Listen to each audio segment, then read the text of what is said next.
So let's imagine you are planning your upcoming week. After you're done, you stare at your schedule/list and you think to yourself, is there anything I'm missing? You think for a long time and you just can't think of anything, only to remember multiple things in the middle of the week that you did not plan for. Or even worse, you completely forget. And that's what this video is about. So in my previous videos, I have preached about constant to-do lists. Every time I create a digital planner, I add a constant to-do list there, or a reoccurring to-do list. And I've gotten a lot of questions and video requests asking specifically how to actually create one and going more in depth about creating one and using one. If you don't know me, my name is Anna and this channel is all about digital planning and time management. So I would like to welcome you. Now let's just get right into it.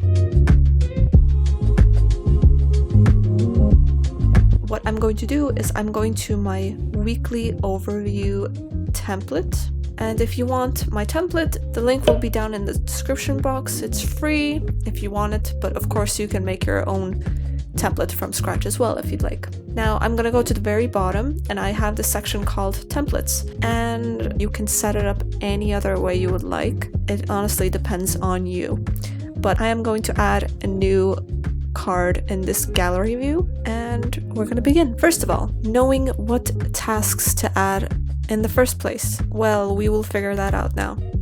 Make a messy list of all the tasks you can think of that you can do at least once every 6 months to multiple times a week. For example, something you can do every 6 months is deep cleaning your oven, or something to do multiple times a week is working out. It doesn't have to be an organized list. It can be as messy as possible. Just write down all of the tasks you can think of.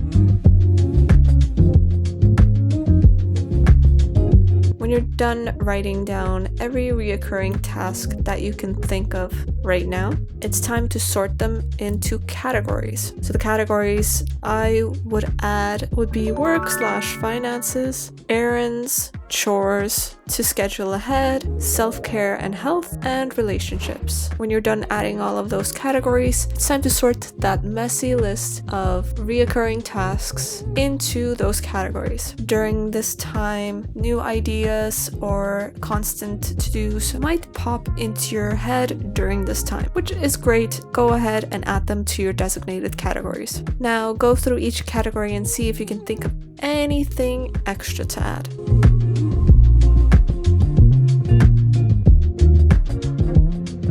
Now, the next thing you can do is breaking down any bigger tasks into checklists or subtasks. I'm using Notion right now, so what I can do is I can add a notes page into this page, and I will name that page the name of the task and go into that page and just break that bigger task down into smaller steps. I am gonna do a few here as an example. Cleaning the bathroom can be turned into multiple steps, or any task that seems pretty big and daunting you can break down, because what I've noticed is that if you have a big task and it's not broken down into smaller steps, you will just end up procrastinating because you'll get overwhelmed. So this will really help. And when I've added the page into this card in Notion, as you can see, the page and the task below it or underneath it has the same name, so I'm just going to remove that and leave the title of the page, so you can just click onto that and it'll break things down. Another example I can give is doing a weekly clean around your apartment. That will take a few hours, so you can break that down as well. Any project management tool that you want to use to put your constant to-do list in, you can even create not only checklists but also subtasks and a lot more. It depends how simple or how in-depth you want to make your constant to-do list. So it really depends on the person. You can make it into a simple, organized checklist, or you could turn it into something that has subtasks and descriptions and lists and all that. So yeah, it really depends. I recommend, if you're a beginner, start with a simple list in a notes app, for example, like OneNote or Notion, or a simple constant to-do list in Trello in a card.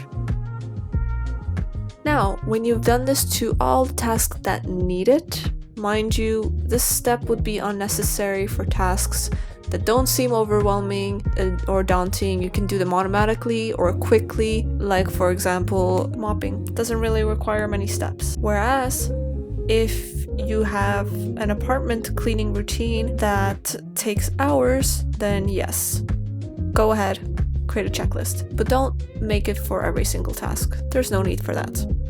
Now, the next thing you can do is add a frequency to each task, or you can add the date of when you did that task last. Now, this is recommended for tasks that have a frequency of less than 1 month, because it's hard to remember when you did that task last. Like for example, cleaning your oven. If you're doing that every 6 months, it's kind of hard to remember when you did last. Did I do it in January or February? Can I postpone it for another month? And so on. You can do that. Or you can even do both if you're feeling extra. If you want to add the frequency and the date you did it last, then I recommend turning your constant to-do list into a table or a spreadsheet view, like in Google Sheets or Excel. You can even put them there if you'd like. You can try different formats out, whatever seems more organized to you, as long as you look at the list and you don't feel overwhelmed. It's supposed to help you remember when you're planning your week ahead, so it really depends on you. How organized and in-depth do you want to be? Or do you like to keep it simple? If you want this constant to-do list to be in a project management tool, like for example Asana, ClickUp, or Airtable, then what you can actually do is you can turn these tasks into reoccurring tasks that will appear in your schedule automatically. It honestly depends which project management app you use, because the systems there are different. But if you'd like a video on how to automate that in a specific project management app, then please let me know. I would happily do it. The final thing we're gonna do is just make it look more neat or pretty, and after you're done with that, that is basically it. You have a constant to-do list. Now, whenever you plan your week ahead, just refers to this list and you'll remember, okay, I should do laundry 3 times next week and work out 4 times next week. Oh, and I should go for a walk. I completely forgot that I should do that. It just makes the thinking process easier, because I can tell from personal experience that I've forgotten really important things that are necessary to do at least once a week, and I forgot to do them, and it's a whole mess. And yeah, you don't want to go through that. There's no need for that. Just refer to this list and you will be good. I hope this helps you. Let me know in the comments what notes app or project management app you are going to use to create this list. If this video was helpful in any way, leave a like, and I will see you on my next video. Ciao!